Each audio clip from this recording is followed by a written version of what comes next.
My name is Ozymandias, King of Kings. Look on my works, ye mighty, and despair. For centuries, the Roman Empire was the undisputed master of the Mediterranean. At its height in the 2nd century AD, the Roman Empire ruled over 70 million people, more than 20% of the world's population. Its legions marched across 3 continents. Its laws shaped civilizations. Its roads, aqueducts, and architecture stood as symbols of power and permanence. But just a few centuries later, it was gone. Shattered, its capital sacked, its emperors deposed. So what happened? What caused the greatest empire in history to collapse? Welcome to Downfall, where we ask what happened to iconic places, people, and things whose falls from grace have impacted history. Today, we're asking the age-old question, what happened to the Roman Empire? Rome's fall is one of history's most dramatic reversals. It took centuries, there's no single moment of collapse. But historians point to 476 AD, when the Western Roman Empire officially fell, as the symbolic end. Still, the decline began much earlier. From internal instability to financial ruin and foreign invasions, 3 primary reasons stand above the rest. Let's break them down.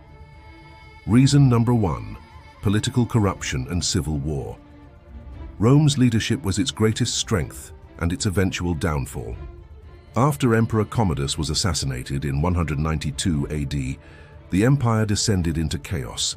The year of the 5 emperors in 193 saw multiple claimants vying for power. Didius Julianus infamously bought the title from the Praetorian Guard, only to be executed weeks later. Then came the crisis of the 3rd century, between 235 and 284 AD, during which Rome saw over 26 emperors in just 50 years. Assassinations were common. Civil wars were endless. Regional generals seized power. Provinces like Gaul and Palmyra broke away. Even Aurelian, who reunited the empire briefly, was murdered by his own officers. Reason number 2, economic decline and overexpansion. By the late 3rd century, the empire was overstretched. It cost more to defend than it earned through conquest. The burden fell on the taxpayers. Heavy taxation, especially on the lower classes, devastated agriculture and trade. The currency was debased. Silver content dropped drastically under emperors like Gallienus. Diocletian tried to control inflation with his edict on maximum prices in 301 AD, but it failed. The rich grew richer, fleeing cities for countryside villas. Urban decay followed. The empire's reliance on slave labor and imports weakened local production. The East grew stronger, but the West, less wealthy and more exposed, began to rot from within. Reason number 3, barbarian invasions and military decay. Rome's enemies learned from Rome. By the 4th century, Germanic tribes were not just raiders. They were former allies, soldiers, and settlers. In 376 AD, the Visigoths were allowed into Roman territory as refugees from the Huns. Mistreatment led to rebellion. In 378, they defeated the Romans at the Battle of Adrianople, killing Emperor Valens. It was one of Rome's worst defeats. In 410 AD, Rome itself was sacked by Alaric's Visigoths, the first time in 800 years. The Vandals followed in 455, raiding the city from North Africa. By 476 AD, the Western Roman Emperor Romulus Augustulus was deposed by Odoacer, a Germanic chieftain.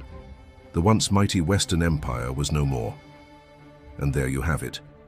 The Western Roman Empire, a once seemingly invincible political entity, had fallen victim to a combination of internal strife and external pressures.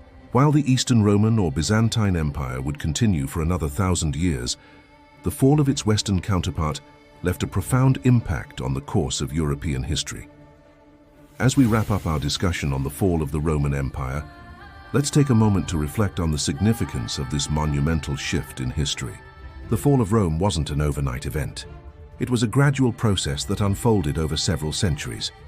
Political instability, economic decline, and military defeats chipped away at the empire's foundations, eventually leading to its collapse. Rome didn't fall because of one single reason.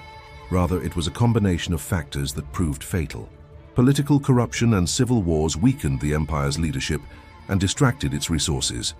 Economic decline created social unrest and made defending the vast empire increasingly difficult, and external pressures from nomadic tribes seeking land and resources overwhelmed Rome's military defenses. The fall of Rome marked the end of the ancient world and the beginning of the Middle Ages in Europe. It signified a period of transition where new political, economic, and cultural orders were established. While the Western Roman Empire fell, its legacy lived on in the Eastern Roman or Byzantine Empire, which thrived for another 1,000 years. As we conclude our exploration of the fall of the Roman Empire, let's consider the lessons that can be drawn from its decline. Empires rise and empires fall.